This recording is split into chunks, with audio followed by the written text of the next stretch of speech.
민원련의 미디어 탈곡기.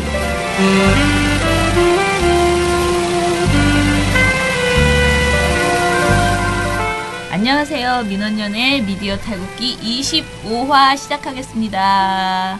왜 이렇게 네, 저는 민원련의 김원경 사무처장이고요. 미디어 탈곡기의 이장입니다. 안녕하세요. 저는 민원련 배나은 활동가고요. 부녀회장을 맡고 있습니다. 네, 민원련의 소년가장, 청년회장, 네, 이봉활동가입니다. 왜 소년가장이요? 뭐 민원련을 먹여 살리고 있다고 봐도 과언이 아니죠. 박봉 씨가? 네. 대단하시다. 10명 데리고 와놓고 지금 그렇게까지 가져가는 거야? 이 나이에, 이 젊은 나이에 회원을 10명이나 가입시켰으면 뭐. 네, 앞으로도 화이팅. 아, 그렇군요. 오늘 마음이 울렁울렁하죠. 사실 저는 지난주부터 내내 이 일 때문에 이렇게 좀 우울했어요. 그 우울함이 뭐 여러 가지 우울함이 있죠. 이제 사실은 제가 페이스북에 제 개인 페이스북에는 썼지만 뭔가 하나의 목표를 가지고 막 달려오다가 그 일이 딱 성취되고 나면 행복한 게 아니고 오히려 막 기운이 쭉 빠지면서 우울하고 지치고 막 그동안에 좋은 게 좋은 거다 하고 이렇게 덮어뒀던 것들이 확 터지잖아요. 그런 경향이 좀 있잖아요. 그리고 이제 그만하자 막 이런 생각도 막 들고 아무튼 허무감에 빠지면서 굉장히 여러 가지 생각이 드는데 그런 생각 때문이었나? 아무튼 선거가 끝나고 나자마자 굉장히 여러 가지 그날 당일 날부터 여러 가지 착잡한 마음이 들면서 그 전부터 계속 불거졌던 이 한경호 프레임 이것이 분명히 이제 뭔가 더 시끄러워질 것이다라는 생각이 자꾸 들기 시작했거든요.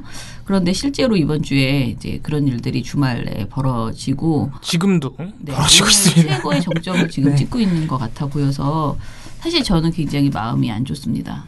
저는 사실은 오늘 그 조중동과 TV조선 MBC 문제를 먼저 털고요. 그리고 이제 다 말씀드린 다음에 지금 상황이 이렇다는 것을 이야기를 한 다음에 그 다음에 한경호 이야기를 좀 하는 것이 오히려 낫지 않을까 그런 생각이 알겠습니다. 듭니다. 네, 그래서 그래서 봉우 씨 먼저. 방송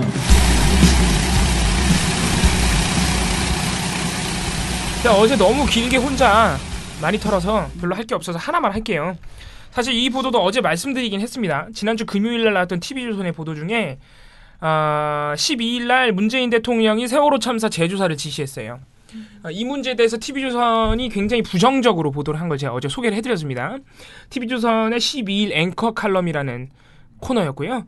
여기서 이제 TV조선의 어떤 시각이라고 할까요? 주장을 한마디로 요약을 하자면 세월호 참사는 이미 다 끝난 문제다. 인양까지 이루어졌고 이제 인양 조사만 하면 끝인데 이미 끝난 걸 왜 재조사하라고 하냐. 그러면서 이제 했던 말이 날이면 날마다 과거로 새날을 더럽힐 수는 없다. 네. 이런 말을 했습니다. 그러니까 뭐예요? 세월호 참사는 새날을 더럽히는 과거라. 이런 말이죠. 네, 그래서 TV조선의 굉장히 악의적인 그 관점을 그대로 노출한 보도였습니다. 제가 어제 이걸 소개를 해드렸는데, 제가 이날, 어제도 제가 화를 많이 냈다시피, 12일날 이딴 식의 보도가 너무 많아가지고, 제가 그 보도들을 다 이렇게 신경 쓰다 보니까, 이 보도에 아주 나쁜 지점이 하나 있는데, 그걸 놓쳤어요, 제가. 그거를 어제 이제 저희 처장님께서 잡아주신 겁니다. 그래서 제가 소개해드린 이 보도에서 아주 나쁜 점이 하나 더 있다는 걸 추가적으로 오늘 소개해드릴 텐데, 이 기본적으로 TV조선은 똑같은 팩트에서 자기들의 입맛에 맞는 자기들의 주장에 딱 알맞는 그런 팩트만 선별하는 이런 행태가 계속 반복되는데 이것도 그런 사례고요. 심지어는 기본적인 사실관계도 잘못 말하고 있습니다. 이 앵커 칼럼에서 벤저민 플랭클린이 말했습니다. 슬프고 분해도 과거는 과거로 묻고 오늘을 살아가야 한다. 날이면 날마다 과거로 새 날을 더럽힐 수는 없다.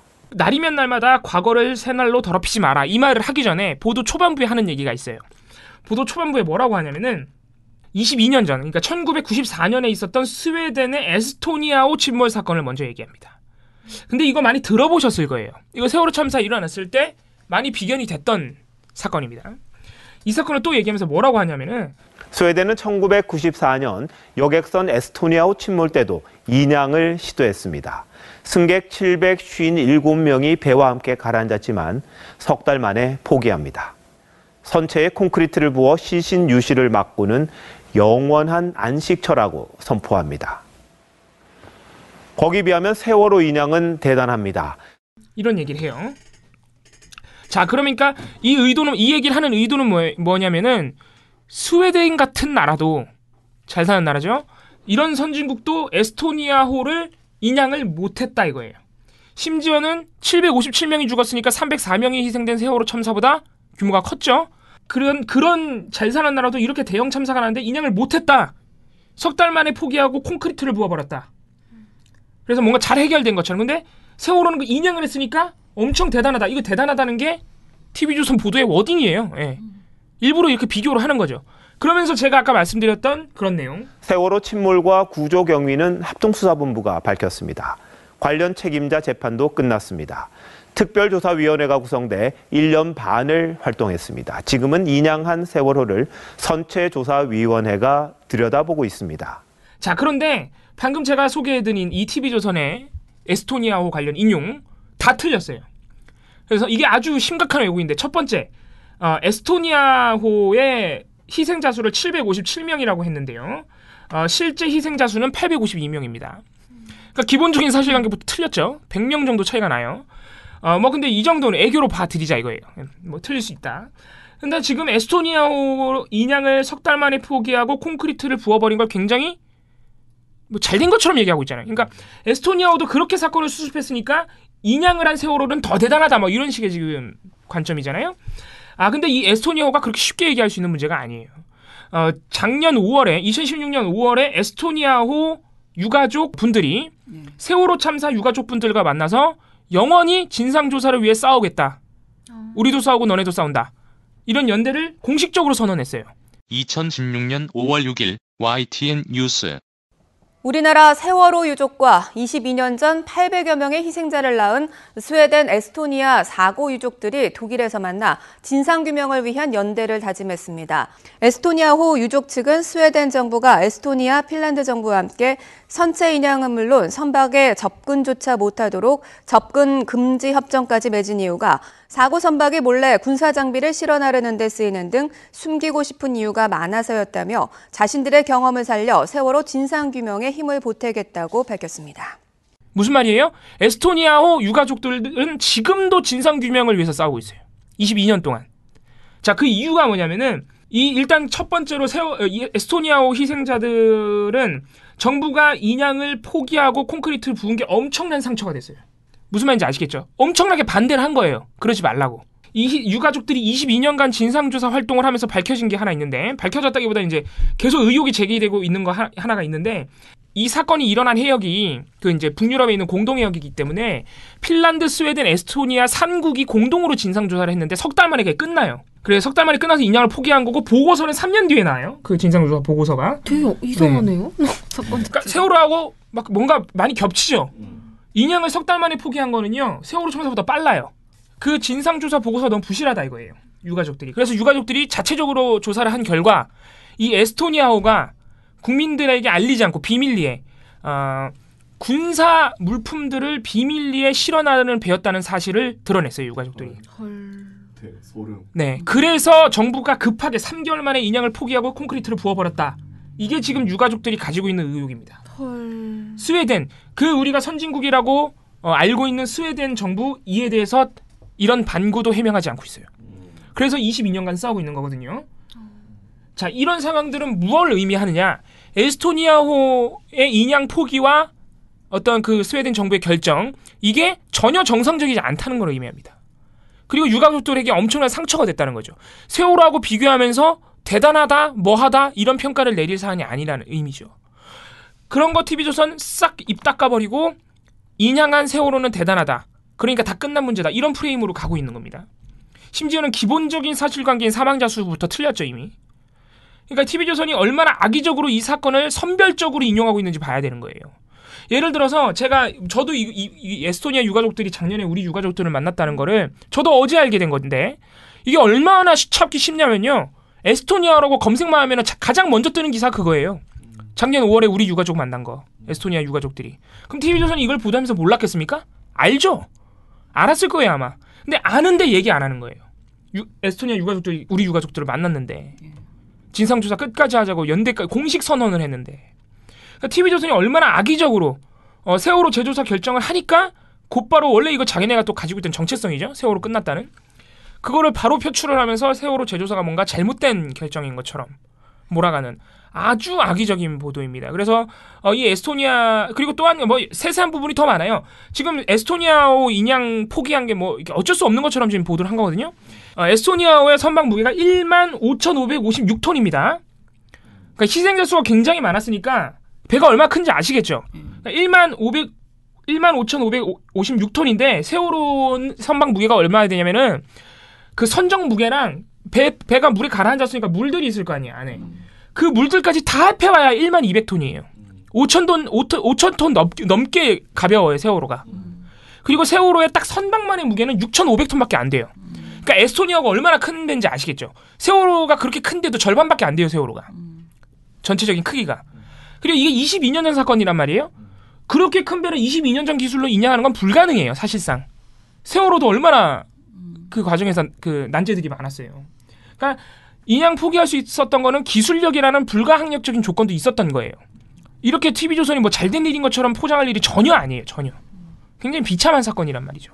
그러니까 어쨌든 간에 TV조선이 지금 이 정도로 문재인 정부의 세월호 재조사를 막기 위해서 벌써부터 이 첫날이거든요. 결정 나온 날이에요. 그날 바로 이렇게 자기네들이 싸우겠다는 임전무태의 지금 각오를 보여준 것이고 심지어는 에스토니아호 유가족과 우리 세월호 유가족을 모욕하는 수준의 보도를 낸 겁니다. 지금 계속 이런 보도가 계속 이어지고 있거든요. 3년 전부터 참사 당일부터 조선일보도 마찬가지지만 그래서 우리가 이런 부분에 대해서는 반드시 짚고 넘어가야 되고 우리 시민 여러분들 저희는 이렇게 보고서도 내고 또 마음에 안 들면은 저희는 심의도 넣고 또 나름대로 가서 뭐 1인 시위도 하고 하지만은 시민 여러분들도 압박을 주셔야 돼요. 항의 전화 가정시험법 항의 전화 아닙니까? 그러니까 이 보도를 보면요, 앵커 칼럼을 보면 딱 그 박상호 전국부장의 MBC 보도 있죠. 예전에 슬픔의 뭐 유가족의 슬픔이 뭐 그 잠수사의 죽음을 불러왔다 이런 식의 그런 뉘앙스의 그런 그 보도와 굉장히 겹쳐지는 느낌이 들었어요. 그러니까 제가 세월호 관련 보도들을 여러 개를 봤지만 이 보도처럼 기분 나쁜 보도는 또 보기 드물었거든요. 근데 이제 시작하면서 너무나 차분하게 계속 그 배 얘기를 계속 하는 거예요. 옛날 전함 300년 전의 전함이 지금 그 이제 인양돼서 전시관에 바사호라는 게 전시관에 있고 그게 관광 자원으로서 오히려 막 굉장히 이제 그렇게 되고 있고 그 다음에 에스토니아호를 또 이야기를 하면서 에스토니아호는 그렇게 콘크리트를 부어서 영원한 안식처를 선언했다. 라고 굉장히 그럴싸하게 잘된 것처럼 말을 하고 거기에 비하면 세월호는 대단합니다. 이렇게 이야기를 해버리니까 야 진짜 할 만큼 했는데 니네 왜 이래? 딱 그거예요. 딱 이거예요. 이 말을 한 거잖아요. 그래서 저는 사실 에스토니아호에 대해서 잘 모르니까 이 도대체 왜 이런 이야기를 얘네가 할까 해서 이제 찾아보라고 한 건데 이거 분명히 뭔가 있을 것이다라고 했는데 제가 보니까 TV조선에서 말한 에스토니아호 그게 조선일보에서 이미 보도를 했었는데 2014년 9월 30일에 보도를 했어요. 근데 그 보도 내용이 9월 30일이니까 사실 참사 지나고 얼마 안 된 5개월 정도 거잖아요. 네. 그런데 에스토니아호가 침몰 20년 동안 뭔가 많은 갈등을 겪었지만 화합을 일깨운 그런 결과를 얻었다라는 해외 특파원의 그쪽 유럽 특파원에서 온 기사였어요. 근데 이 기사에 그러니까 세월호가 이렇게 정치적으로 이용돼서는 안 된다는 식의 내용들이 좀 있어요. 있는데 그 기사 와중에도 이런 내용들이 있어요. 스웨덴 국민의 성숙함을 막 강조하고 마치 우리 국민이 좀 지금 너무 시끄럽다는 식의 보도였거든요. 근데 이 보도 안에도 95년 수중 무덤을 만들 때도 인양을 원하는 유족을 설득하는 데 많은 시간을 할애했고 스웨덴이 그리고 희생자의 존엄을 지키기 위해서 사고 지역 접근 금지 국제 조약까지 마련했다. 이런 혼란과 갈등 속에서 최종 보고서는 3년 뒤인 97년에나 나왔다. 그리고 스웨덴 각 지방정부는 사고 생존자와 유족들의 심리치료를 20년째 진행하고 있다. 등등의 그래도 나름 노력을 성의를 하고 보이고 있는 예, 거예요. 예. 그런 모습들을 여기에서 이 특파원이 여기저기 제가 지금 말한 거 한꺼번에 적은 건 아니고 여기저기에 이렇게 들어있더라고요. 그러니까 사실 이거를 일방적으로 우리 정부가 할 만큼 했다라고 말할 수 없는 스웨덴은 어찌됐든 그리고 이 사고는 스웨덴 혼자 벌어진 일이 아니고 스웨덴, 에스토니아, 핀란드 3국이 공동조사하는 공동으로 이 벌어진 일이에요. 그러니까 공동조사고 비용도 공동으로 해야 되는데 거기에서 너무나 많은 갈등이 있었더라고요. 기사를 보니까. 그리고 그때 진짜 아까 말한 봉우 씨가 말한 것처럼 그때 당시에 기술력으로는 돈이 문제가 아니고 기술이 안 돼요. 불가능하다는 그런 결론이 이제 거의 나왔던 아까 말씀드렸지만은 세월호보다 2배 정도 더 큰 배입니다. 예. 그래서 뭐 진짜 엄청나게 그 합의를 하다가 이게 이제 불가능하다라는 것까지 이제 와서 이렇게 됐고 그리고 제가 말하고 싶은 것은 어찌됐든 최종 보고서가 나오는 게 그 아까 이제 그 에스토니아호 유가족들은 굉장히 불만인 그 보고서가 나오는데도 3년이 걸렸다는 거예요. 그러면 제대로 된 진상조사를 착수해서 3년이 걸려야 나올 수 있는 일을 그러니까요. 지금 우린 세월호 특조위가 솔직히 일을 할 수가 없었잖아요. 1년도 못한 거예요. 일을 하지도 못했고 정말 계속 방해 공작만 있는 상태에서 그냥 하려다가 그야말로 정보 접근이 제대로 되지도 못하고 수사권도 없고 기소권도 없는 그런 상태에서 조사를 하는 흉내만 거의 내는 수준으로밖에 못. 아니 관계 부처들이 자료를 안 주는데 그게 무슨 조사가 되겠습니까? 그러니까 그거를 단순 비교할 수 없는 그런 내용을 가지고 어떻게 이렇게 맥락을 다 제거한 상태에서 에스토니아호는 잘했다. 그 수중 무슨 영원한 안식처를 선언했다. 거기에 비하면 세월호는 대단하다.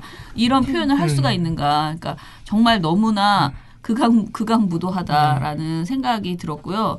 그러니까 굉장히 말의 내용은 어디 무례한 우리가 지금 한경호를 얘기하면서 무례하다는 얘기가 엄청나게 많이 하는데 무례한 대목이 하나도 없으나 정말 너무나 치욕적이고 이건 근데 예의의 문제가 아니고요. 기본적으로 그 어떤 시각과 이 의도 자체가 굉장히 악의적인. 너무 소름 끼쳐서 뭐라고 리액션을 잘 못하겠습니다. 그렇죠. 진짜 소름 끼치네요. 진짜 이 보도를 실제로 보잖아요. 되게 나긋나긋한 목소리로 앵커가. 목사님 같이 굉장히 따뜻한 목소리로 말하는데 너무 불쾌한. 저희 시청자분 지금께서 한 분이 댓글로 도대체 바이란이 누구냐 하셨는데 TV조선 윤정호 앵커라는 사람이고요. 그분인데 그래서 이렇게 보도를 보고 있으면 굉장히 기분이 나빠져요. 막 나긋나긋한 목소리로 이런 악의적인 말을 한다고 생각해보세요. 이 사람이 마지막에 말한 날이면 날마다 과거로 새날을 더럽힐 수는 없다. 어떻게 세월호를 두고 이런 얘기를 합니까? 이런 말은 진짜 모욕이에요, 모욕. 모욕이고요. 그리고 괴담도 많았고 막 이딴 얘기도 있어요. 뭐 세월호 괴담도 많았다. 본질을 벗어난 논란이 컸다. 이런 거 도대체 누가 만드는 말인지는 모르겠는데. TV조선이 한 말이 뭐가 잘못됐는데 세월호 할 만큼 했잖아라고 계속 할아버지들이나 우리 주변의 어머니 아버지들이 그렇게 말할 수 있잖아요. 정말 할 만큼 다 했어라고 얘기하는데 정말 그게 아닌 이유에 대해서 좀 간단하게 딱 정리를 해줬으면 좋겠다는 생각이었는데 저는 이 보고서가 그걸 잘 담았다고 생각했거든요. 봉우 씨가 정리한 게. 그래서 그냥 다시 한번 이 얘기를 해주세요. 이거 어제도 말씀드렸던 것 같은데. 아니에요. 안 했어요. 굉장히 엄벙덤벙하면서 그러니까 그거 다 알지. 우리 다 알죠. 우리 그 뉴스, 그러니까 우리 민원연을 보시는 분들은 알 거라고 생각하지만 사실 그게 딱 정리되지 않아요. 그래서 또 이렇게 감정적인 싸움만 나올 수 있거든요. 그래서 지금 세월호 진상조사가 완료됐으니 묻으라고 하는 것이 왜 문제가 있는 것인지에 대해서 다시 한번 간단하게 정리해 주세요. 제가 정리를 좀 해드리겠습니다. 일단 참사 당시부터 참사는 계속된 겁니다. 참사 당시부터 구조활동을 얼마나 부실했는지 아실 거예요. 해경이 나오라고 하지 않았습니다. 가장 대표적인 문제. 그리고 지금까지도 미스테리인 것 중에 하나 VTS 항적 기록 조작. 이거 아직까지도 진상조사 못했습니다. 그래서 특조위가 일정 부분 밝혀내긴 했습니다만은 자료를 안 줘요. 자료를 주지 않고 삭제됐다고 자꾸. 그래서 그런 상황이라서 VTS 항적 기록 조작도 여전히 밝혀지지 않은 상태인데 조작이 됐다는 거는 이미 팩트로 다 나와 있는 상태입니다. 그리고 이제 이렇게 부실한 구조 활동을 하면서 계속 정부 거짓말을 했죠. 막 되게 열심히 잠수를 하고 있는 것처럼. 그래서 가장 대표적인 사고 어떤 거 있습니까? KBS 기자가 아침 방송에서 라이브로 그 구조 상황을 전하면서 계속 지금 아주 사투를 목숨을 건 구조 활동이 되고 있습니다. 그런데 뒤에서 유가족들이 야 이 XX야 거짓말하지 마 이 XX야 이게 단 한 명이라도 더 구하기 위한 긴박한 사투가 계속되고 있습니다. 짙은 어둠 속에서도 군과 해경은 조명탄과 서치라이트를 밝히고 야간 수색 작업을 벌였습니다. 해경은 해경특공대와 잠수부 등을 침몰선 내부로 투입해 수색 작업을 벌였으며 선체 내부 수색에 필요한 중앙산소 공급장치 등을 갖춘 청해진함과 평택함이 사고 지점에 도착해 구조 활동에 착수했습니다. 시간이 흐름에 따라 저체온증이나 산소 고갈에 대한 우려가 커지고 있고 일부 실종자 가족들은 당국보다 신속한 대응을 요구하며 항의하기도 했습니다. 구조자들이 도착할 이곳 진도 팽목항에는 구조 인력 지금 구조 상황이 아주 긴박하고 그대로 라이브로 방송을 타버렸죠. 그러니까 유가족들의 굉장히 그 참담한 마음을 알 수 있었던 그런 거고 또 이 거짓말 구조를 또 언론들이 그대로 받았었죠. 대표적인 오보는 물론 전원구조 오보입니다만은 그래서 언론이 또 이 사태를 키운 측면이 있습니다. 그리고 이제 구조 작업이 마무리되고 진상조사 과정에서도 이런 참사가 계속 이어집니다. 그래서 세월호 특별법을 만들 때 정부 여당이 얼마나 박근혜 정부와 새누리당이 얼마나 반대했는지 아시죠? 물론 민주당도 여기서 별로 잘한 건 없습니다만은 가장 결정적인 문제는 아까 우리 처장님께서 말씀하셨지만 세월호 특별조사위원한테 수사권과 기소권을 주지 않았습니다. 그리고 뭐 이것도 이제 그 뒤에 계속 이어지는 문제지만 세월호 특별조사위원회의 예산과 인력을 안 주죠. 계속 주지 않아서 예를 들어서 그래서 진상규명국장인가요? 그 자리는 끝까지 안 줬어요. 가장 중요한 국장 자리인데. 그래가지고 끝까지 주지 않아서 그래서 다른 분들이 그 자리까지 대신해야 했던 아무튼 그래서 굉장히 힘들었다고 합니다. 그리고 관계 부처들이 자료도 주지 않았고요. 그래서 근데 어쨌든 간에 특조위가 출범을 했잖아요. 수사권 기소권이 없긴 하지만은 그런데 우리 새누리당 김재원 의원이 뭐라고 했습니까? 특조위를? 그 세금 도둑. 네, 세금 도둑이라고 했죠. 그때부터 또 이 세금 도둑 프레임이 시작됩니다. 세금 도둑 프레임 가장 열심히 받아쓴 신문은 어디죠? 맨날 나한테 물어보고 그래. 네, 조선일보. 네. 그래서 또 정부 여당 수구 언론이 합심해서 특조위를 아주 대척의 공격을 시작했습니다. 그래서 이석태 위원장 그리고 몇몇 분들에 대한 색깔론. 네. 이석태 위원장이 뭐 어디 출신이고 무슨 노동운동을 했고 뭐 이런 것부터 시작해 아주 그 캐캐묵은 색깔론도 있었고요. 그래서 계속 이런 식으로 그 방해를 합니다. 정부는 어떻게 했습니까? 예산 처음에 들어간 거에 절반도 안 줬죠. 네. 예산을 완전히 반토막 내서 예산 지급도 제대로 하지 않았습니다. 이런 식으로 계속 방해 공작, 진상규명을 방해 공작을 했고 특조위 끝날 때 어땠습니까? 활동기간 끝났다고 제멋대로 종료시켜버렸죠. 근데 특조위는 인력과 예산이 배치된 시각으로 하면 8개월도 채 하지 못했다. 우리 6개월 더 할 수 있다 그랬는데 받아들여지지 않아서 결국은 특조위가 종료가 돼야 했습니다. 그리고 이렇게 특조위 활동 끝난 다음에 과연 검찰 조사 결과 책임자가 처벌이 됐느냐. 책임자 처벌 아무도 안 됐습니다. 이주영 해수부 장관 이거 끝난 다음에 국회의원 됐습니다. 김석균 해경청장 징계 없이 정년퇴임 그대로 했습니다. 황영태 당시 해경 상황실장 기소 징계 없었습니다. 이춘재 본청 경비안전국장 오히려 해양경비안전조정관으로 승진했습니다. 이런 식으로 승진한 사례가 한도 끝도 없어요. 그래서 처벌 당한 사람 누구냐? 그 배 타고 계신 분들 있죠. 그 해경 중에 아주 말단 직원들 그분들 몇몇 분들 처벌 받으셨는데 그분들도 솜방망이로 이미 다 처벌이 끝났어요. 징계 절차가. 그래서 책임자 처벌도 한 명도 되지 않았다. 이거 제대로 수사하면 지금 제가 말씀드린 해경청장 당시 뭐 상황실장 이런 분들 절대 책임 피할 수 없어요. 그잖아요. 보고도 제대로 안 하고 계속 그리고 그 심지어는 그런 얘기도 있죠. 그 해외 배 그러니까 우리나라 배가 아닌 다른 배에서 우리가 구조하러 가겠다. 왜냐면은 배들은 다 알잖아요. 그 어느 나라 배인지 기억이 안 나네요. 미국 배인가요? 우리가 구조하러 가겠다 그랬는데 해경이 가지 말라 그랬죠. 이런 거 하나하나 파보면요. 지금 조사를 못하게 하니까 못 판 거 아니에요. 하나하나 파보면 해경 관계자들 절대 이렇게 징계와 조사에서 그 검찰 조사에서 벗어날 수가 없어요. 다 처벌 받아야죠. 그래서 아무튼 이렇게 책임자 처벌도 전혀 이루어지지 않았다. 그럼 지금 이런 상황을 종합해보면 뭐예요? 진상조사고 뭐가 아무것도 된 게 없는 겁니다. 사실은. 그래서 참사 당일부터 3년 지금까지 전혀 밝혀진 게 없기 때문에 TV조선과 같은 관점을 가져서는 안 된다. 이렇게. 네.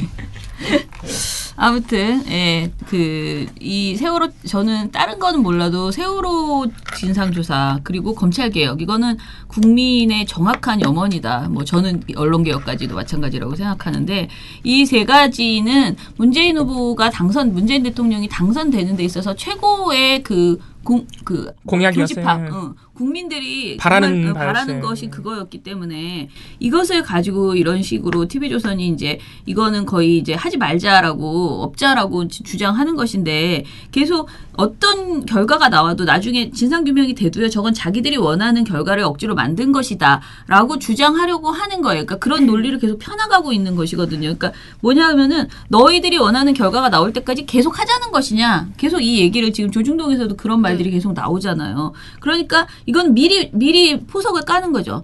문재인 대통령 하에서 어떤 결과가 나오면 그건 너희들이 원하는 결과를 니네가 그냥 만들어냈을 뿐이야. 그 말을 미리 해서 지금 계속 자신들의 주장을 이제 지금 이 상황으로서 충분히 진상조사가 됐다라고 우기고 싶은 그런 상황인 것인데 사실 국민들이 뭘 막 알아서 우리가 진짜 뭐 대단한 그 음모론을 가지고 이렇게 하는 게 아니잖아요. 진짜 그냥 진실을 알고 싶은 것이고 그 과정에서 그 잘못한 사람들에 대해서 정확하게 정리를 해줘야 다시 제발 정말 우리가 안전사회를 살 수 있다는 그런 생각이고 그렇게 하는 것이 유가족에 대한 국가가 해야 되는 최소한의 일이다라고 생각하는 것인데 이 부분을 그렇게 뭐 돈 얘기하고 뭐 얘기하고 이런 식으로 이렇게 헤집어 놓는 이런 논리에 대해서 우리가 좀 분노해야 될 건 오히려 이것이다. 지금 현재 그런 생각이 저는 아무튼 들었고요. 그리고 어제 이제 봉우 씨가 말한 검찰개혁 그것도 정말 진짜 최악으로 나쁜 그러니까 노무현 전 대통령 때문에 문재인 대통령이 정치적으로 보복하기 개인적인 위해서 악연 때문에 검찰개혁하려고 한다. 개인적으로 정치적인 보복을 하기 위해서 검찰을 개혁하려고 한다. 이런 보도를 지금 MBC가 내놨다는 거잖아요. 완전히 노골적으로 그냥 그런 보도를. 그리고 앞으로 검찰 개혁이 진행되는 과정에서 내내 이걸 더 할 거 아니에요. 거예요, 사실은. 예. 그래서 이거는 정말 정부와의 완전한 그 전면전을 지금 펼치고 있는. 이게 지금 취임한 지 3일 만에 나온 보도들이거든요. 네. 그런 전쟁이 시작된 겁니다, 사실. 그런 점에서 진짜 되게 심각하다라고 그렇게 생각이 들었습니다. 자, 그러면 이제 오늘 또 신문 한번 털어볼까요? 네. 근데 너무 충격적이네요. 정보도 정말 충격적이네요. 정말 나쁜 놈들입니다. 네.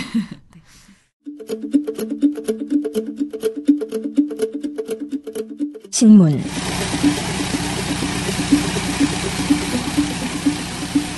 저는 이번에 14일 새벽에 북한이 탄도미사일 발사한 거 관련된 일요일이었죠? 네네. 그 관련 보도들을 좀 한번 살펴봤는데요.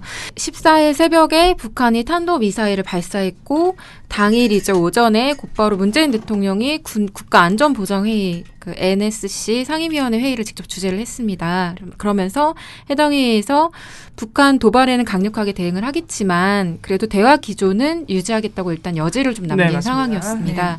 그리고 다음 날 15일 북한은 해당 미사일에 대해서 화성 10이었죠. 이게 중장거리 전략 탄도 로켓이다라고 그리고 이것이 시험 발사에 우리는 성공했다라고 주장을 했는데요. 일단 이게 중거리 탄도미사일과 IRBM으로 판단할 것인지 아니면 대륙간 탄도미사일 우리가 흔히 말하는 ICBM으로 할 것인지는 아직 이제 확실하게 밝혀지지 않았지만 그 미국 태평양 그 사령부 초기 분석 결과에 따르면 이게 낙하 최고 속도나 아니면 탄두대 대기권 진입 기술 그 상황을 봤을 때 아직은 ICBM에는 도달하지 못한 것 같다라고 추정은 현재 나오고 있습니다. 근데 다만 뭐 공통적으로 나오는 얘기는 이 정도 기술력이면 ICBM 개발에 징검다리 구실을 하는 미사일이다라는 평가까지가 일단 왔는데요. 이거 관련해서 일단 동아일보랑 조선일보가 상당히 유사한 주장을 펼치고 있는데 그게 뭐냐? 두 가지예요. 하나는 북한이 이렇게 미사일 발사하는 거 문재인 정부가 대화하자고 해서 우습게 봐서 이러는 거 아니야? 그럼 박근혜 정부 때는 왜 쐈대? 그게 문제입니다. 네. 그래서 그러니까 대화 기조를 유지할 필요가 있는 거야? 라는 생각을 하고 있는 거고요. 진짜 어떻게...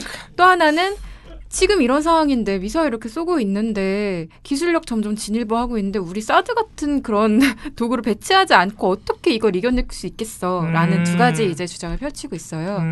일단 동아일보 같은 경우는 사설에 제목이 5월 15일 보도에서 문 정부 나흘 만에 북 미사일 도발 이래도 대화인가 아예 제목을 이렇게 뽑았습니다. 네. 그래서 문재인 대통령이 국가안전보장회의에서 아까 말씀드린 것처럼 대화 여지 남겼다고 했잖아요. 그러니까 이게 너무 마음에 안 드는 거예요.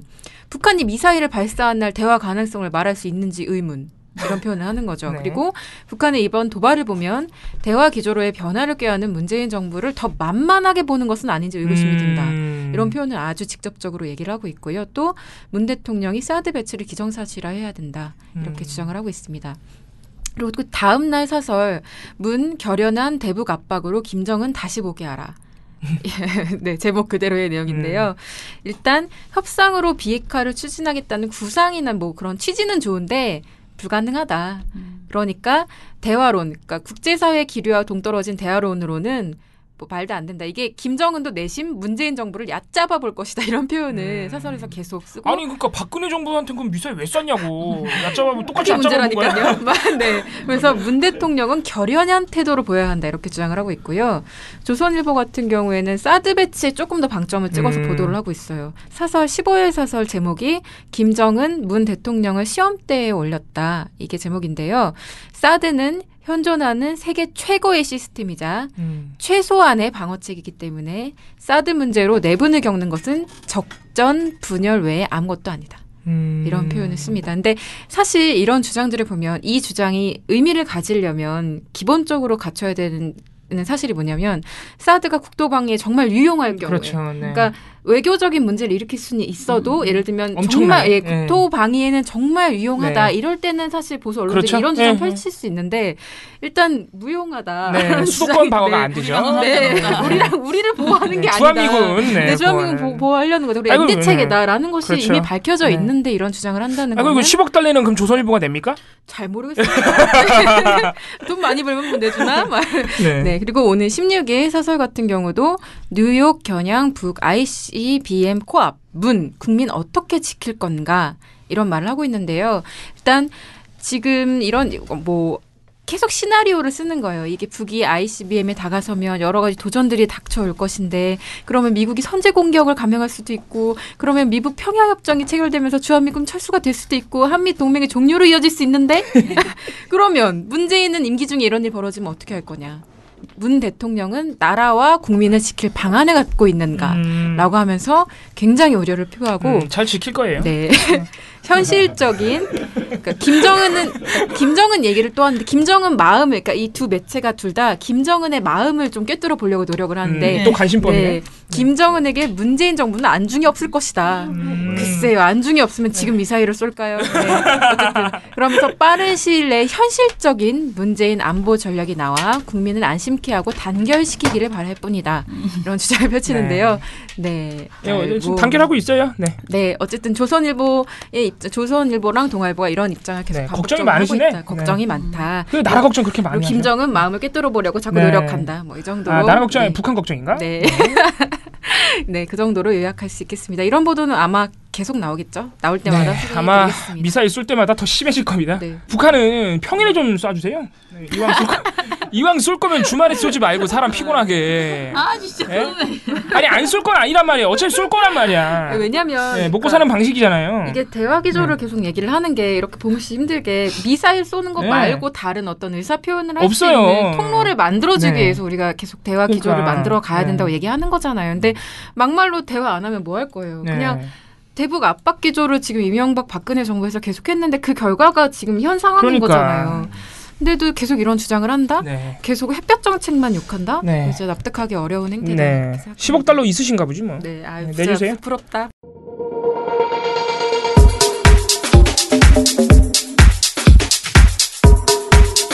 종편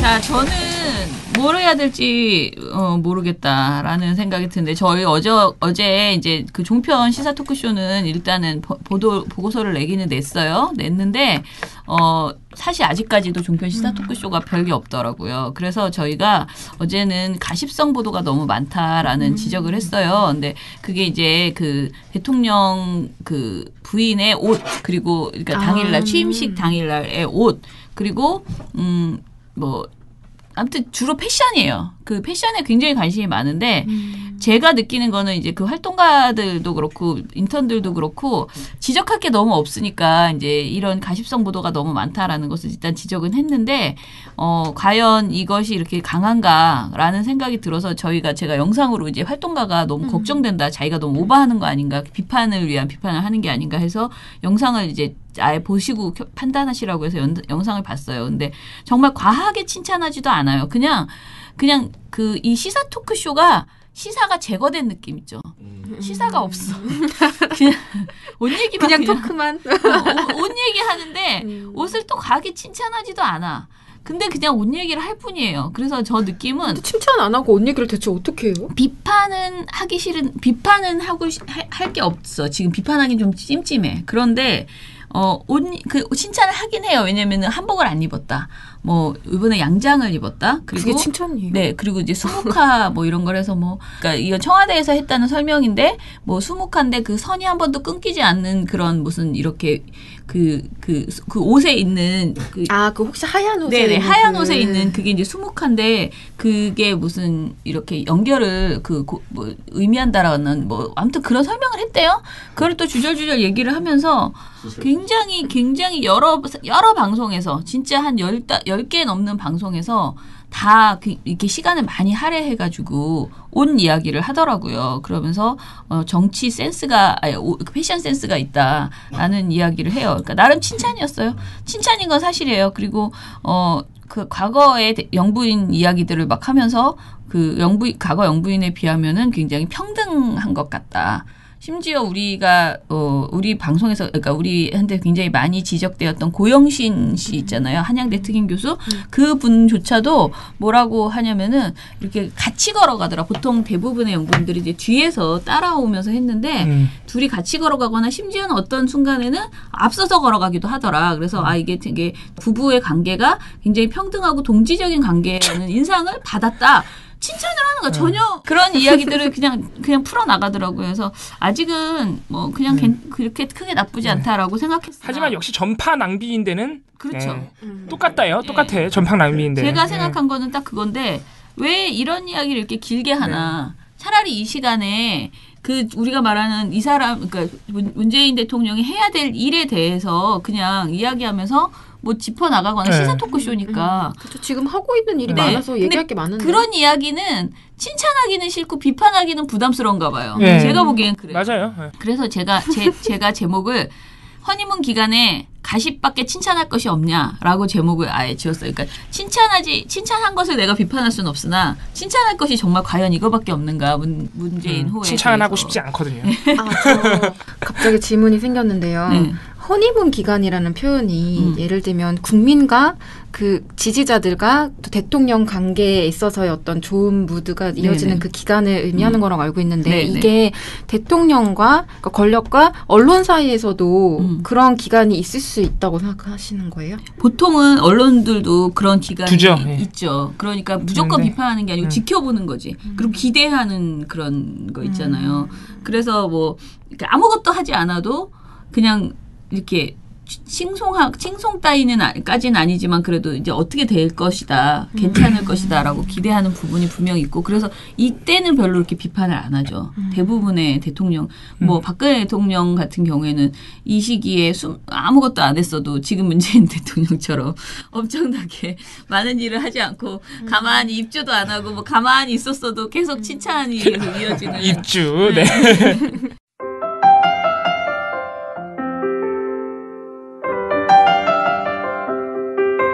날이 좋아서, 날이 좋지 않아서, 날이 적당해서 모든 날이 언론을 모니터하기 싫었다.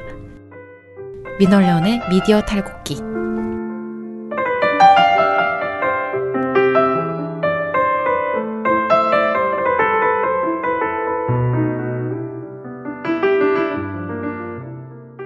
자, 아무튼간에 그런 일이 있었고요. 자, 저희 민원연은 지금 두 개의 큰 어떤 그 세력들 속에서 세력이라기보다는 두 개의 큰 아주 벌써 할 얘기 끝나신 거예요? 의견 속에서 예, 저는 종편은 이제 끝났어요. 이제 저 이거밖에 없었어요.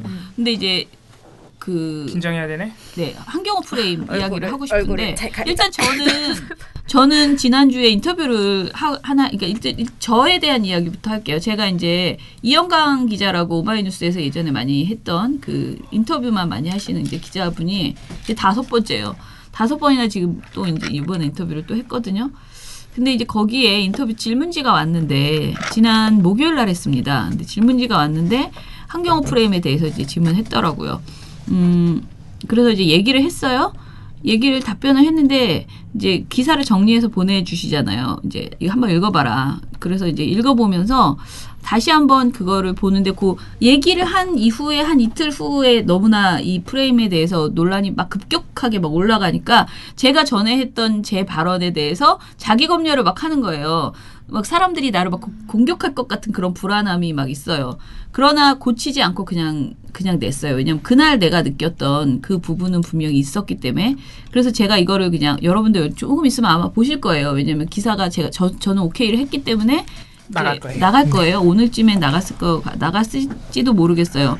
근데 이제 제가 생각한 거는 그거예요. 그러니까 그 한경호 프레임에 대해서 어떻게 생각하냐라고 했는데 저는 한경호 프레임에 대해서 동의하지 않는 측면이 더 많다. 그리고 기본적으로 한경호 프레임이라는 말 자체가 너무 싫다라고 이 말씀을 드리고 싶어요. 그러니까 한경호 프레임이란 말은 많은 사람들에게 악용될 소지가 매우 크다라고 생각을 하고요. 특히 우리가 조중동 프레임이라고 하는 것을 말할 때 조중동 프레임이라는 말에 우리가 딱 들었을 때 갖는 생각은 뭐냐면은 조중동이 자기 수구 보수 그 집단의 이권을 유지하기 위해서 진영 논리에 빠져서 논리도 없고 어떤 그 뭐라 그러지 말도 안 되는 소리를 사실관계도 왜곡하고 막 아무렇게나 막 보도하면서 우기는 그런 보도를 할 때 우리가 조중동 프레임이다라고 이야기를 하죠. 굉장히 악의적으로 프레임을 짜서 만들어 나가는 그런 것을 조중동 프레임이라고 하는데 하필이면 그 말이랑 세트로 조중동 프레임, 한경호 프레임 이렇게 딱 되는 바람에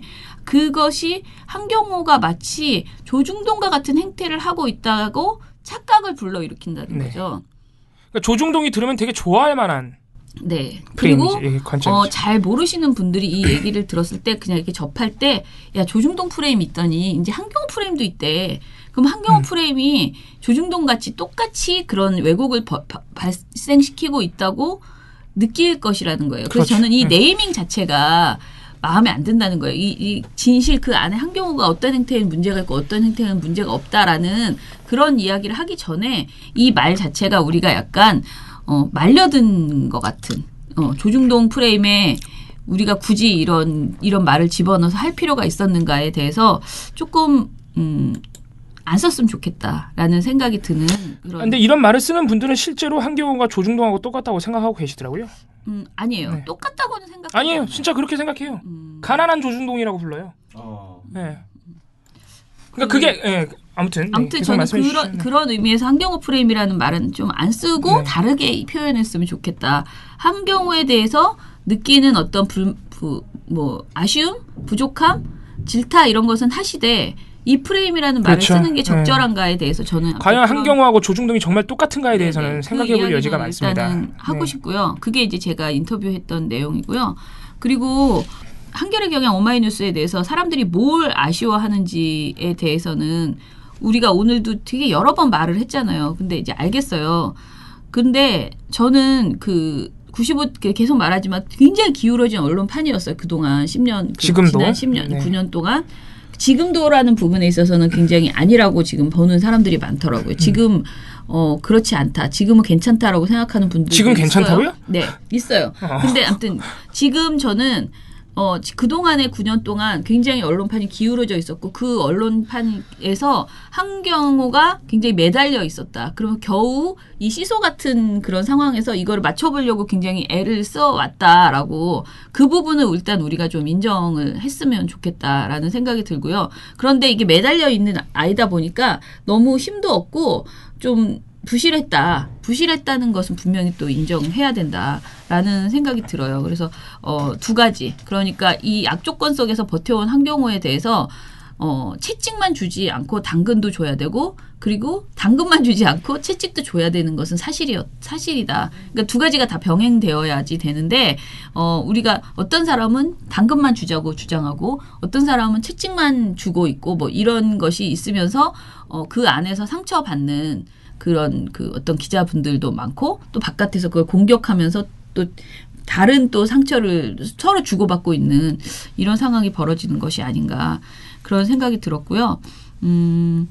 이제 그 기자가 제가 이렇게 말하니까 한경호가 똑같은 잣대로 그러니까 여야를 똑같은 잣대로 보도하는 게 아니고 예를 들면 국민의당과 민주당을 똑같은 잣대로 안철수와 그 문재인 후보를 똑같은 잣대로 보도하지 않았다라고 하면서 안 후보에 대해서는 오를 비판하면 문 후보에 대해서는 파를 비판했다라는 국민의 그런 지적이 지금 있다라고 다시 한번 거듭 물었어요. 넌 어떻게 생각하냐 이렇게 물었는데 저는 저희가 이제 대선 미디어 감시연대가 모니터를 어찌됐든 이번에 했잖아요. 그런데 이제 3월 20일부터 5월 8일까지의 선거 보도를 저희가 양적 분석한 게 있어요.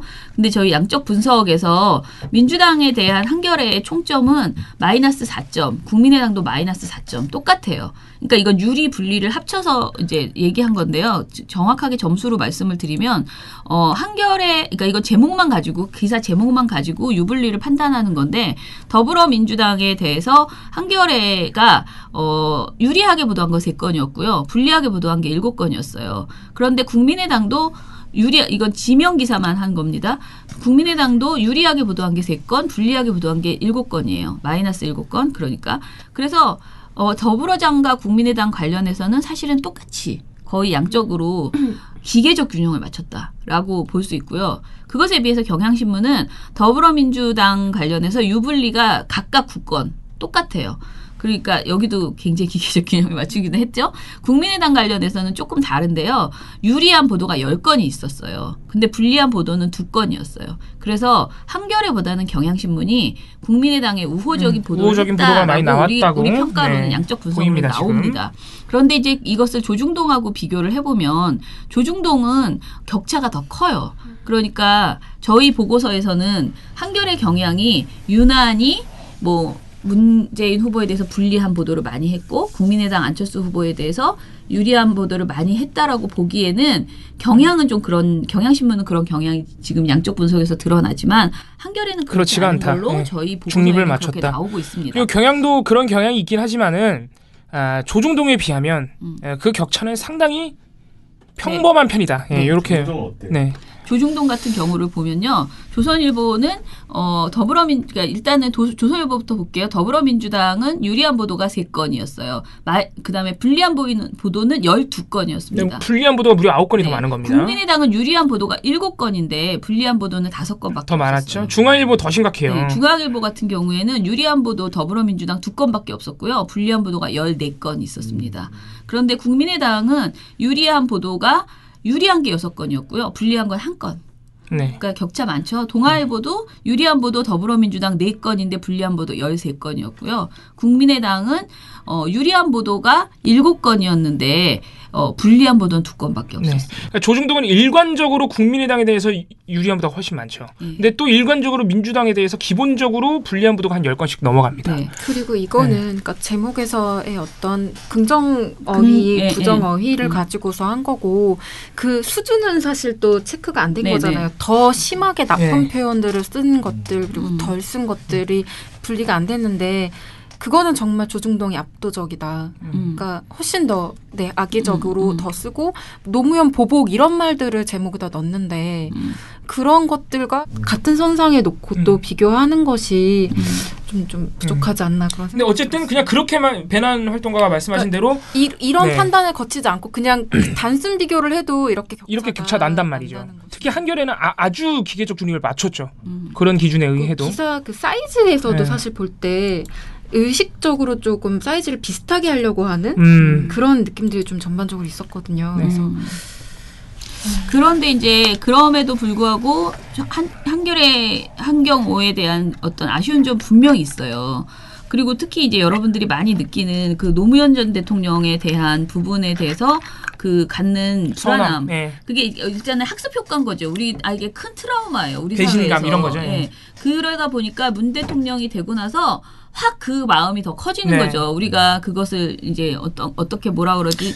이제 뭐 내부부터 어떻게 수습하자 이런 마음이 자꾸 커지시는데. 약간 그리고 그런 심리가 있으실 거예요. 제가 볼 땐 그런데 조중동은 걔네는 원래 그런다 치고 너네가? 이런 식의 감정인 거야 사실은. 그러니까 더 조중동이 하고 있는 짓에 비하면 거의 아무것도 아닌 수준인데 더 민감하게 반응이 나올 수 있죠. 저는 그렇게 보입니다. 저는 어제 저 자신을 일단 돌아볼 일이 있었는데 이제 저와 잘 아는 모 기자가 전화를 해서 저에게 이제 지적을 했어요. 뭐라고 했냐면은 그러니까 그 민원연 문바닥 말은 굉장히 공손하게 했지만 네. 말의 내용은 굉장히 불만이 가득한 그 말투였는데요. 그러니까 말투라기보다는 불만, 그러니까 왜 따지고 싶은 넌 왜 그랬어요? 이렇게 정말 왜 그러셨어요? 나한테 왜 하고 그랬어요? 싶은 그런 마음이 이제 느껴졌는데, 근데 그게 이제 그거였어요. 제가 파파이스에 나가서 우리가 엄호해야 된다라고 제가 얘기했어요. 문재인 대통령을. 언론 문제에 있어서 조중동이 엄청나게 앞으로 공격을 해올 거고 종편도 그렇고 이 새 정부가 어떤 일을 할 수 없게 우리가 원했던 개혁 작업, 청산 작업을 해나갈 수 없게 계속 발목을 잡으면서 엄청나게 공격할 것이다. 그래서 아무것도 하지 못하게 만들 수 있는 힘이 언론에게는 할 수 있게 하는 힘은 없어도 못하게 하는 힘은 진짜 이게 할 수 있거든요. 네. 그게 있을 것이다. 전 그렇게 생각해서 그때 굉장히 짧게 얘기해야 됐기 때문에 제가 굉장히 어수선하게 말하긴 했지만 그런 취지의 말씀을 했고 그 과정에서 제가 그래서 우리가 엄호해야 된다라고 말을 했어요. 그런데 이 말이 마치 모든 언론이 다 문재인 대통령 편을 들고 민원연이 관제단체가 되겠다는 식으로 이제. 네, 그러면 민원연은 관제단체가 되겠다는 것이냐. 친정부 단체, 그래서 무조건 대통령에 대해서는 전혀 비판하지 못하게 하고 대통령에 대해서 비판하는 언론은 무조건 다 적으로 돌리면서 엄호하겠다는 것이냐. 지금 민원연이 이런 느낌이 이제 들었다는 거예요. 제 말 속에서. 근데 제가 거듭 해명해 드리는 것은 저는 지금 계속 말하는 이런 조중동이나 이런 잘못된 논리에 대한 것을 계속 비판하면서 견제해 나가야 된다는 의미지. 모든 언론이 다 문재인 찬양을 하게 하고 그렇지 않은 언론은 다 비판해야 된다라는 개념이 전혀 없어요. 그리고 저는 언론은 그렇지 않아야지 되는 것이고 다양한 목소리가 존재해야 할 언론이라고 생각을 하고요. 그리고 저희가 이렇게 조중동이나 TV조선, MBC에 부당한 비판 또는 부당한 근거가 없는 네거티브, 흑색선전 이런 거를 지적하는 거지. 걔네들이 노무현, 문재인 또는 뭐 아무튼 비판을 한다고 해서 무조건 그걸 다 저희가 뭐라고 하는 게 아니에요. 저희는 그중에서 정말 근거가 없고 부당한 것만 말씀드리는데도 하루 종일 그것만 얘기해도 안 끝나는 거예요. 그 정도로 심각하다는 거죠. 그리고 이제 문재인 대통령에 대해서 민원연 보고서가 특히 대선미디어 감시연대 보고서가 너무 문재인 편향적이었다. 그러니까 문 후보 편을 들었다. 옹호한다 이거예요. 옹호했다라고 하는 그런 비판을 지금 받고 있다라고 이야기를 하시더라고요. 그러니까 그런 느낌이 든다라는 얘기, 그러니까 비판을 받고 있다는 아니고 그런 평가가 있다라고 이제 이야기를 했고요. 저희 내부에도 그런 목소리가 계속 있었어요. 저희 내부에서도 우리가 중심을 잡아야 되는데 우리가 특정 후보 편을 드는 것 아니냐라는 걱정을 하시는 분들이 굉장히 많았어요. 그런데 저는 계속 시종일관 똑같이 말하는 게 언론이 문재인 후보를 지나치게 공격하고 있기 때문에 그걸 지적하는 것인데 그 지적의 건수가 많아질수록 왜 민원연은 계속 왜 자꾸 문재인 편을 드느냐라고 그렇죠. 그렇게 보이는 거죠. 근데 저희는 인정할 부분도 인정해야 돼요. 보일 수 있어요. 그렇게. 이게 어제 신문가 모임에 들어갔는데 회원 모임에 들어갔는데 그렇게 보이나요? 막 이렇게 물어봤어요. 그랬더니 어떤 회원분이 제목만 보면 맨날 문재인 얘기해서 맞아요. 제목이 그런 게 많아 하는 거예요. 그래서 제가 한번 들어와서 다시 봤는데 아무리 봐도 제가 되게 민주당 사람 같은 거죠. 네, 근데 사실 제가 유감 보도를 뽑잖아요. 뽑는데 종북몰이는 일단 해서는 안 되는 것이니까 그런 유감 보도들을 뽑는데 그 종북몰이의 대상자가 항상 문재인 후보였던 것뿐이었던 거죠. 맞아요. 그러니까 어쩔 수가 없어. 문재인 후보를 막 제가 너무 막 안타깝고 막 이래서 그렇게 뽑은 게 아니라 걔네가 너무 나빠. 일단 보도가. 문재인 후보 관련 보도가 압도적으로 많고 네. 거기 관련돼서 문제 보도가 많아서 그렇게 뽑아서 나온 결과물이 그런 건데 그거에 대해서 그걸 모아놓고 보니까 그렇게 보인다. 네. 하지만 구체적으로 어느 지점이 그렇다라고는 설명이 어렵다라고 하면은 굉장히 뭐랄까 좀 억울한. 그러니까 저희도 할 말이 없어요. 그렇게 보인다 그러면 사실 그렇게 보일 수 있기 때문에 할 말이 없어. 그런데 이제 제 느낌은 그런 거죠. 실제로 언론을 많이 접해 보시면 이게 그게 너무 많아요. 많으니까 지금 배나은 활동가 말처럼 제가 오히려 저는 그런 중심을 잡으려고 나름 노력을 했는데 뭐라 그럴까. 많은 사람들한테 제가 노컷뉴스도 나가잖아요. 정관용 시사자키 그런 방송을 듣고 이제 반응을 가끔가다 이렇게 주시면 김 처장은 문재인 지지자야? 이렇게 물어보는 그런 사람이 있어요. 실제로. 그러니까 계속 저한테도 피드백을 주시거든요. 그렇게 느껴져?라고 얘기하는데 당연히 이제 그냥 솔직히 말씀드리면은 정치적인 입장에서는 당연히 정권 교체를 바랬고 정권 교체가 된다면은 저는 안철수 후보보다는 문재인 후보가 정권 교체가 돼야 된다고 생각하고 그리고 정의당과 민주당 중에서 누구를 지지하냐 이거는 제가 굳이 그거를 민원연이라는 단체에 있으면서 제가 그걸 꼭 표명해야 되는지에 대해서 저는 아니라고 생각해요. 그거를 자꾸 너 누구 편이야 뭐 이렇게 그거는 굉장히 부적절한 행태라고 생각하고 제가 그런 입장을 안 갖는 것이 훨씬 좋은 거라고 생각하거든요. 그래서 저는 아무튼 그 정도까지만 저는 정권 교체 박근혜 정부나 이명박 정부에서 정권 교체를 바라는 마음이 굉장히 간절했고 그래서 지금까지 이제 왔고 그런데 아무튼 저희 보고서에 대해서 그런 이제 얘기들을 하시면서 이번 사태까지 이렇게 맞물리면서 이제 굉장히 고민의 깊이가 제가 이제 고민이 이제 깊어진 거예요. 그래서 어제는 또 제가 이제 한겨레 분하고도 한번 얘기를 했고요. 제가 여러 차례 여기저기에서 이 주제를 가지고 이야기를 하게 됐어요. 오늘도 이제 여기서 얘기를 하고 그런데 저는 시종일관 거의 똑같을 거예요. 한경호에 대해서 그래도 애정을 표해 주셨으면 좋겠다라는 생각을 저는 계속 가지고 있고요. 그러나 지금 한경호가 하고 있는 어떤 대응 태도에 있어서는 너무나 감정적인 것이 많고 네, 기자 개개인들 그런 부분은 분명히 공인으로서 또 언론인으로서 네. 적절치 않은 부분이 분명히 있었다. 네. 그래서 독자하고 그렇게 각을 뜨고 싸우는 것이 과연 옳은 것인가에 맞습니다. 대해서는 좀 일단은 아니라고 이제 말씀을 그 부분에 대해서는 싶고요. 네. 비판 받을 건 받아야죠. 네. 그리고 저는 두 가지만 말씀드릴게요. 이제 기사를 정확하게 써야 된다라는 박성재 기자가 MBC 박성재 해직 기자가 페이스북에 기사를 그러니까 자기 글을 썼는데 그 글이 엄청나게 이제 회자되면서 마치 그러니까 한경호를 같이 비판하는 것처럼 느껴지게 그렇게 이제 보였나 봐요. 그래서 오늘 또 다시 박성재 기자가 다시 또 글을 올려서 내 취지는 그것은 아니었다. 우리가 좀 정확하게 하자는 의미다라고 얘기를 했고 우리가 정말 제가 오늘 한 말도 누군가에게는 또 다시 어떻게 악용돼서 그러니까 악용이라기보다는 자기가 생각하는 그 방점을 다른 데 찍어서 또 이야기하실 수도 있죠.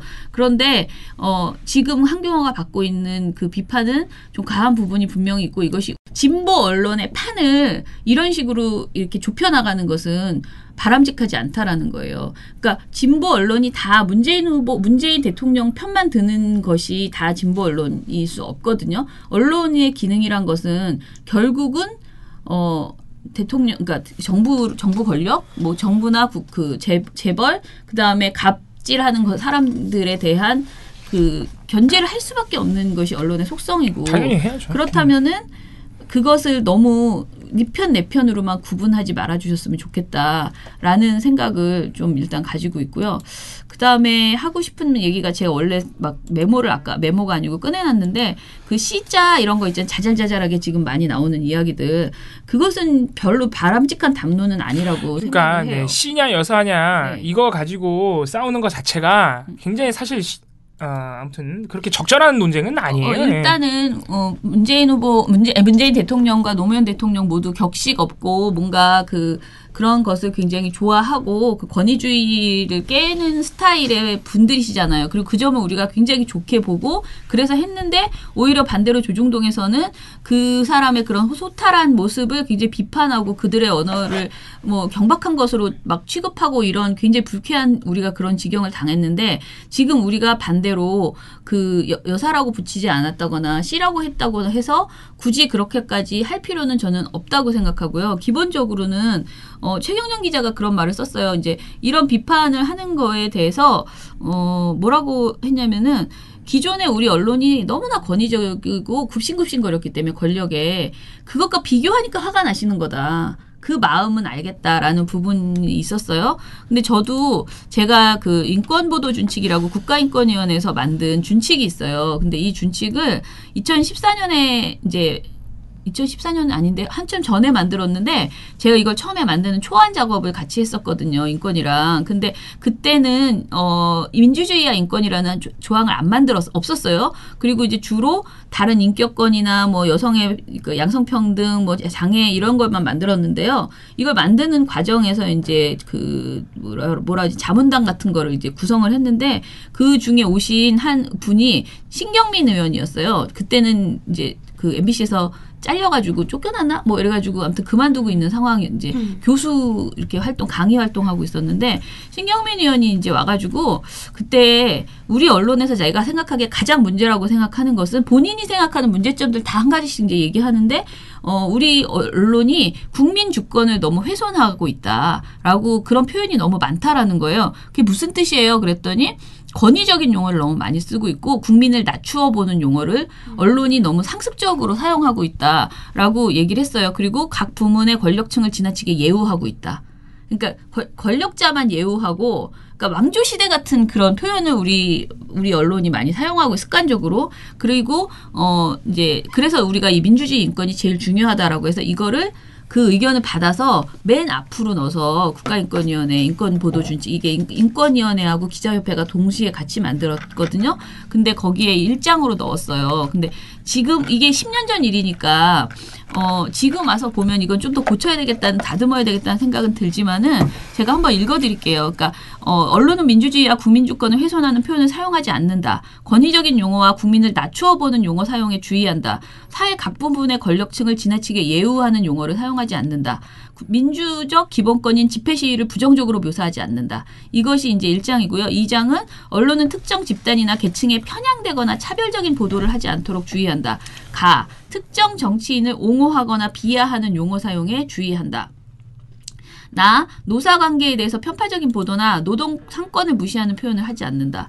계층 간 갈등을 조장하거나 빈부격차를 정당화하고 기업의 입장에서 사용하는 용어를 일반화하지 않도록 한다.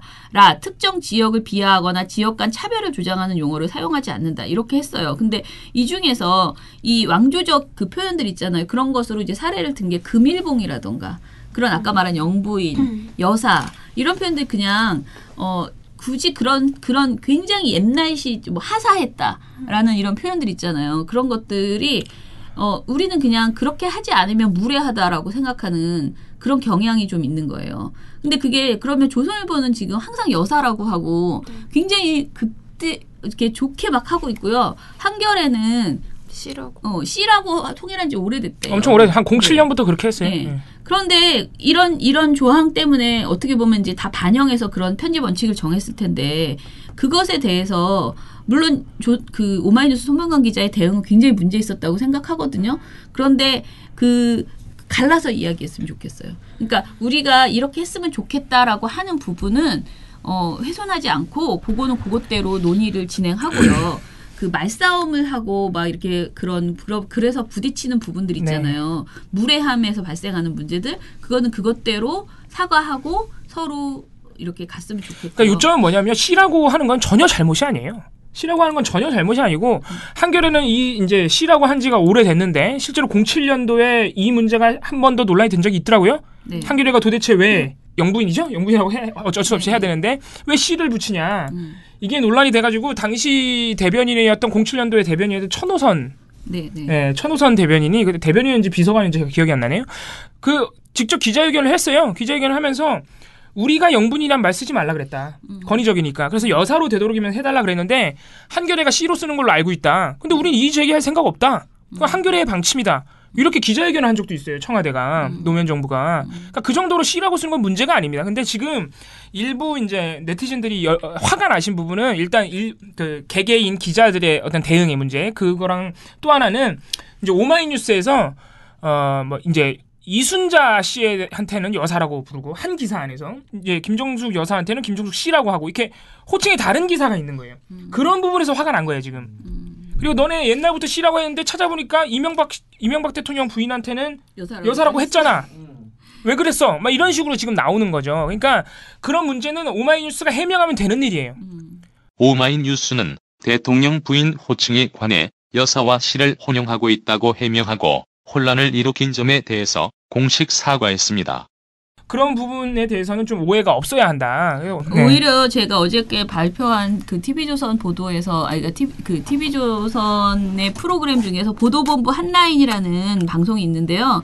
여기에서 굉장히 그동안 문제적 발언을 굉장히 많이 한 김미선 앵커라고 있어요. 근데 그 사람이 이렇게 말했어요. 경남 거제 명진리에서 이제 장남으로 태어났어요. 대통령 이야기 하는 것 같아요. 탄생지 지역 부근에 이제 혹시 이쪽으로 오는 건 아닌가라고 이런 말을 했거든요. 근데 탄생지라는 말이 너무 웃기잖아요. 그러니까 굉장히 무슨 영웅시 하는 그런 말투 있잖아요. 그리고 이제 뭐 이런 말도 해요. 남대문에서 장을 보고 가려운 곳을 긁어주는 영부인 오랜만에 보는 국모가 될 수 있을까요? 진짜 얘네 너무한다. 라고 앵커가 김은혜 앵커가 MBN에서 말을 하거든요. 김은혜 앵커도 어떤 분인지 아주 그동안 MBC 출신 아닌가요? 예. 그런데 모욕적이네요. 저런 표현을 쓰는 것 자체가. 근데 표현은 영부인, 국모인데 국모라는 표현을 어떻게 지금 쓸 수 있죠? 이건 저를 모욕한다고 느껴져요. 진짜로. 나는 국모를 원하지 않아. 그래서 방송 수준이 이거밖에 김정숙 여사 본인이 스스로 그 영부인이라는 표현보다는 여사라는 표현을 지금 써달라고 본인이 이제 말을 했어요. 그렇기 때문에 오히려 이렇게 극존칭 뭐 국모 이런 표현들을 쓰고 탄생지 그냥 고향이라고 하면 될 걸 가지고 이렇게까지 쓰는 것에 대해서 오히려 더 저는 뭐 이거 본질에서 지금 멀리 더 왔지만 아무튼 이 논란 속에서 몇 가지는 갈라서 이야기를 했으면 좋겠다라는 생각이 이제 든 거예요. 이번에 그 비판 중에서. 그리고 저희가 한 경우 그래서 저희가 계속 그러니까 우리 보고서가 뭐가 잘못됐지? 왜 사람들이 이렇게 한경우에 대해서 비판하는데 우리 보고서에는 사실 한경우의 경향이 저희가 사실 되게 굉장히 부담스럽죠. 겁이 나고 자괴감이 들고 그래서 사실 조중동보다 어떨 때는 더 막 몇 번 더 다시 돌려보고 그럴 때가 있어요. 그러니까 칼럼에서도 막 문제되는 게 없나 다시 읽어보고 막 그런데 이게 근데 자꾸 문제가 불거지니까 내 감수성의 문제가 아니라 이미 나는 너무 이쪽에 대해서 여기에 대해서 그러니까 뭐랄까 조중동스러운 게 아니면 그냥 이 정도는 괜찮아 하고서 그냥 그렇죠. 무뎌졌나 둔감해졌나 그런 고민도 막 들고 좀 사실 무서운 기분이. 몇 가지 아쉬운 점은 분명히 이제 있고요. 그 한겨레에 대해서 예를 들면은 안철수 후보가 당선된 날, 그러니까 그 후보 뭐죠? 그 경선 확정된 날. 그날 이제 제목이 뭐 굉장히 셌어요. 문재인의 시대는 가고 안철수의 시대가 왔다. 이게 이제 안철수 후보 본인의 발언이에요. 워딩을 제목으로 이렇게 뽑아줬는데 그 기사를 저도 이렇게 보면서 이게 뭐지? 네, 바로 제목을 사진도 굉장히 이제 안철수 후보 이렇게 크게 하면서 근데 그게 이제 평소라면은 모르겠는데 이미 그 이전에 안철수 후보를 언론이 띄우려고 난리를 치는 그 과정 그 비문연대를 강조하고 그 양강구도를 막 확대하고 막 이렇게 해서 그게 그 정점이 이른 것이 경선 당선되는 날이었거든요. 그러니까 각 지역 경선이 벌어질 때마다 계속 띄우기가 이루어졌잖아요. 그 언론에 안철수 후보 띄우기가 막 이렇게 세를 막 부각시키고 엄청 잘 되고 있다. 지금 국민의당 경선이 계속 성공하고 있다 하면서 막 올라가다가 정점에 이른 날 그런 제목을 딱 내준 것은 사실은 굉장히 뭐라 그럴까 이 언론 판을 읽지 못한 것이죠. 왜냐하면 이때는 이거는 어떻게 보면 거품이다라는 것을 판단하고 지적해주면 좋은데 오히려 그거를 이야기를 했어야 되는데 그것이 정말 의도적으로 안철수 대통령 띄우기 위해서 만들기 위해서 그런 제목을 뽑았는가 아니면 그 사람이 한 말 중에서 이 말이 제일 각인될 수 있는 말이라고 생각해서 뽑았다고 사실 생각이 돼요. 그렇게 뽑았는가 아무튼 저는 그것은 적절치 않았다라고 생각이 들었어요. 선수 띄우기 또는 선정적인 제목 뽑기 아니냐 이런 비판 가능해요. 네네. 그러니까 할 수 있는데 야 너네 안 빠잖아 이렇게 가는 거는 이제 생각해볼 문제라는 거죠. 그래서 뭐 여러 가지 좀 아무튼 우리가 굉장히 지금 예민해져 있는 상태에서 저희가 민원연이 어떤 상황에 대해서 마치 재판관처럼 너는 잘못했고 넌 잘했고 이런 것을 할 생각이 일단 없고요. 그렇게 해서도 안 된다고 생각하고요.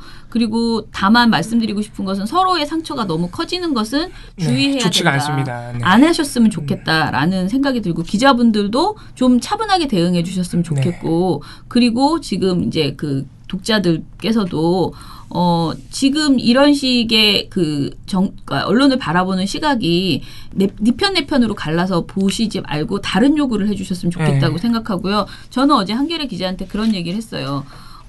그러면 한겨레가 앞으로 어떻게 보도해야 되는 것인가에 대해서 이제 고민의 지점이, 그러니까 사람이 위축되면요, 굉장히 막 어쩔 줄을 오히려 반작용으로 비판을 받으니까 오히려 정말 문재인 새 정부에 대해서 더 비판적으로 나갈 수도 있는 거고, 좀 그렇잖아요. 근데 저는 저가 요구하는 거는, 이건 제 개인의 요구일 수는 있겠지만은 그런 거예요.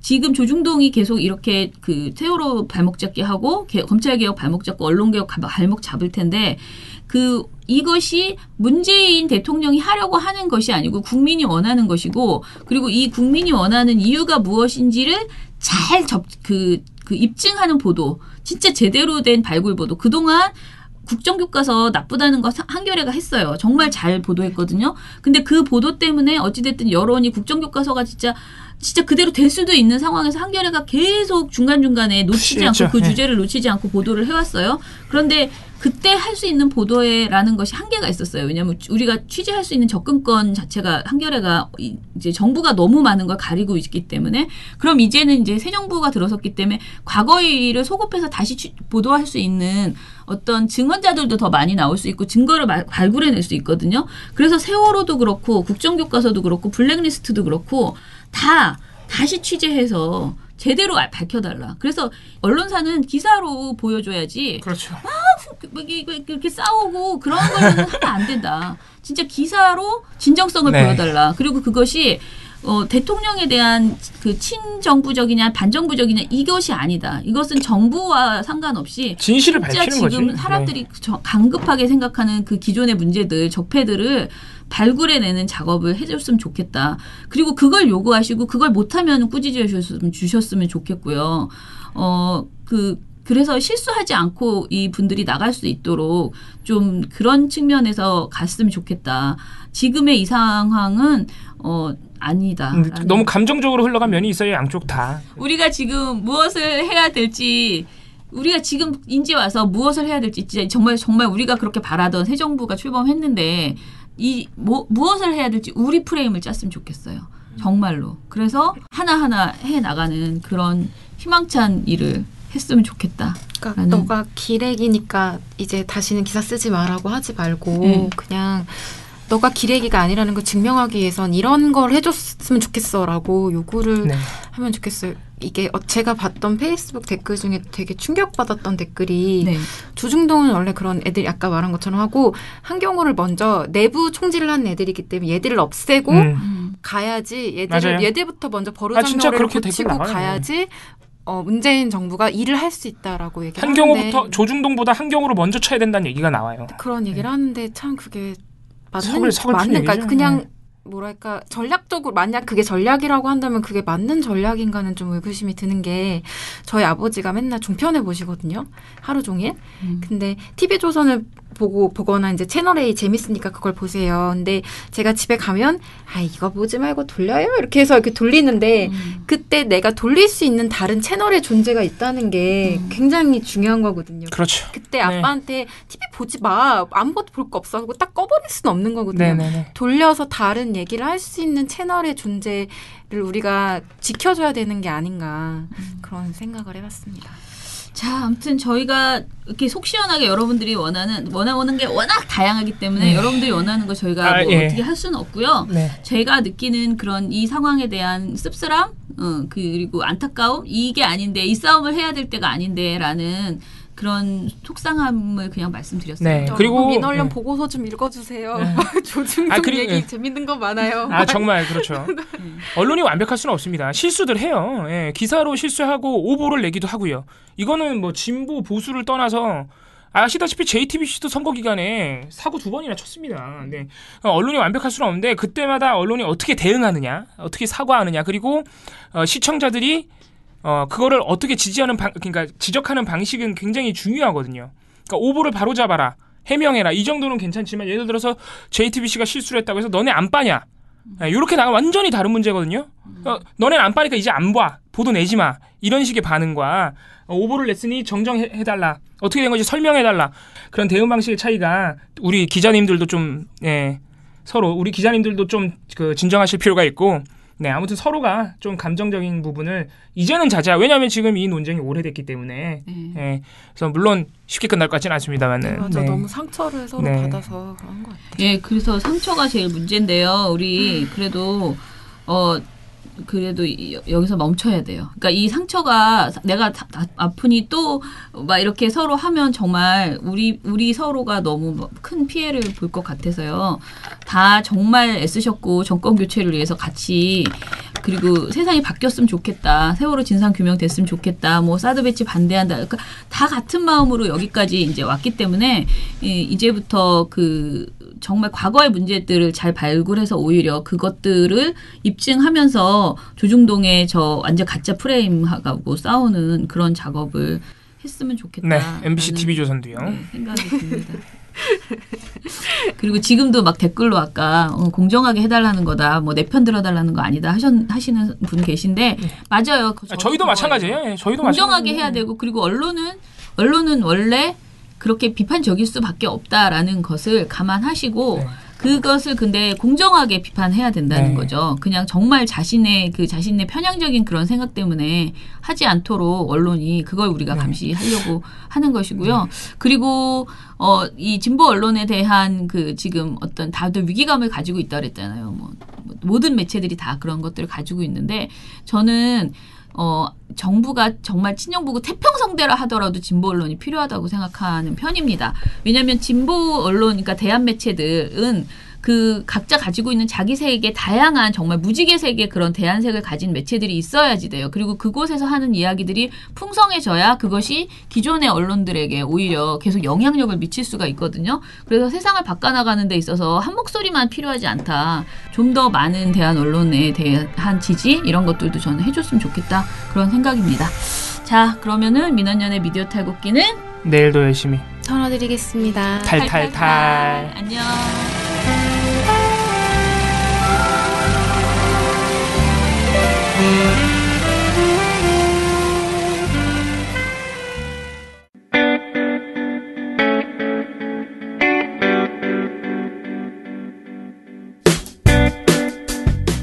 안녕하세요. 민원연의 이봉우 활동가입니다.